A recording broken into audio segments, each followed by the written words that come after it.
Et si tout un empire pouvait s'effacer des cartes, comme ça, pour ne réapparaître que des siècles plus tard? Aujourd'hui, on explore une découverte qui a vraiment réécrit une partie de l'histoire de la route de la soie, celle de l'empire perdu de Karakoto. Une ville fantôme, un trésor d'une valeur inestimable et une culture entière rayée de la carte. Voilà les 3 ingrédients au cœur de l'histoire de Karakoto, la légendaire Cité Noire. C'est vraiment la question qui va nous guider.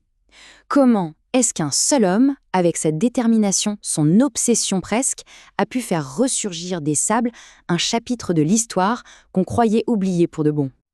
Alors, allons-y, plongeons dans cette histoire. Tout commence avec une légende, celle d'une ville perdue dans un des coins les plus hostiles de la planète. Imaginez un peu, au fond de l'immense désert de Gobi, les gens du coin se chuchotaient depuis toujours l'histoire d'une ville morte, une cité maudite, ensevelie par le sable noir. Une légende transmise de génération en génération. Et attention, ce n'était pas qu'un mythe. Le grand Marco Polo lui-même en a parlé. Sauf qu'après son passage, plus rien. Silence radio. Pendant 600 ans, Karakoto s'est littéralement volatilisé de la mémoire occidentale. C'est devenu une énigme, un trou sur les cartes. Et c'est là qu'arrive notre personnage principal, un homme dont la fascination pour l'Asie va le pousser bien au-delà des simples légendes. Piotr Kozlov, ce n'était pas un simple aventurier. Pour lui, la Cité Noire, c'était bien plus qu'une rumeur. C'était devenu une véritable obsession, le but de sa vie, le point culminant de toutes ses expéditions en Asie. Pour vraiment comprendre ce qui le motivait, le mieux, c'est de lire ce qu'il a écrit lui-même. Il dit que son mentor, Przewalski, a allumé en lui cette passion brûlante. Ce n'était pas juste un travail, c'était une quête profondément personnelle. Allez, on arrive au moment clé, le moment où l'obsession de Kozlov va payer et se transformer en une découverte absolument historique. Arrêtons-nous sur cette date, 1226. C'est important. C'est juste avant que les armées de Gengis Khan ne déferlent sur la région. Les habitants de Karakoto, ils sentaient la fin arriver, et ils ont pris une décision incroyable, cacher tout ce qu'ils avaient de plus précieux.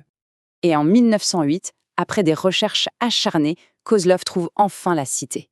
Et là, à l'intérieur d'un monument funéraire bouddhiste, un sibourga, il tombe sur la découverte de sa vie. Et ce n'est pas juste une tombe, non, c'est une bibliothèque, une galerie d'art, une véritable capsule temporelle scellée depuis 700 ans. Et ce qu'il trouve à l'intérieur, c'est juste ahurissant. Ce ne sont pas quelques objets par-ci par-là, non. C'est une collection immense, parfaitement conservée par l'air sec du désert. Des livres, des peintures, des sculptures, bref, de quoi reconstituer toute une culture.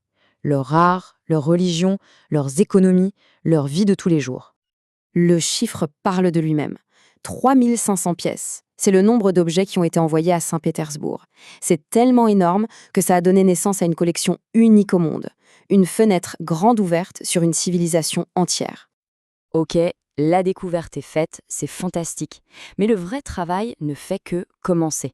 La grande question maintenant, c'est qui étaient ces gens? Quel était cet empire qu'ils avaient bâti?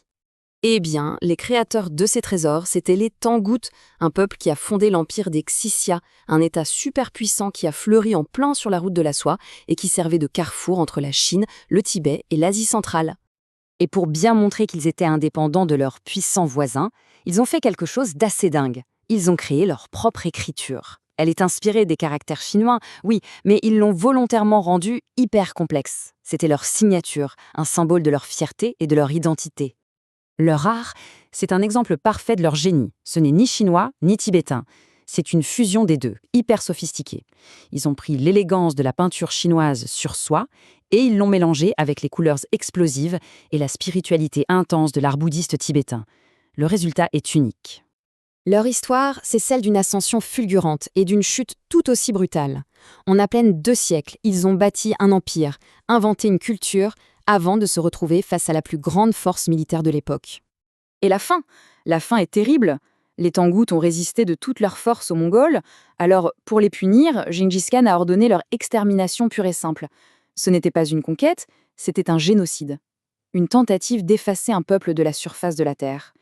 Et il a failli y arriver. On pourrait croire que l'histoire s'arrête là, dans la tragédie. Mais non, grâce à cette fameuse capsule temporelle trouvée par Kozlov, leur anéantissement n'a pas été total. Voyons maintenant l'héritage de cette découverte. La découverte de Karakoto a eu un impact tellement énorme qu'elle a carrément donné naissance à une nouvelle branche universitaire, la tanguttologie. Pour la toute première fois, les chercheurs avaient enfin de quoi travailler pour déchiffrer l'écriture, traduire les textes et, petit à petit, reconstituer l'histoire de ce peuple perdu. Et cette phrase du directeur du musée de l'Ermitage, je trouve, résume tout à la perfection. La découverte de Kozlov n'était que le début.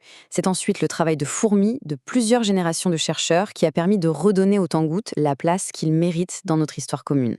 Au final, l'histoire de Karakoto nous prouve une chose. Un empire entier peut être effacé de l'histoire, puis finalement revenir à la vie. Et ça soulève une question assez vertigineuse. Combien d'autres mondes comme celui-ci dorment encore sous nos pieds, attendant juste qu'on les retrouve ?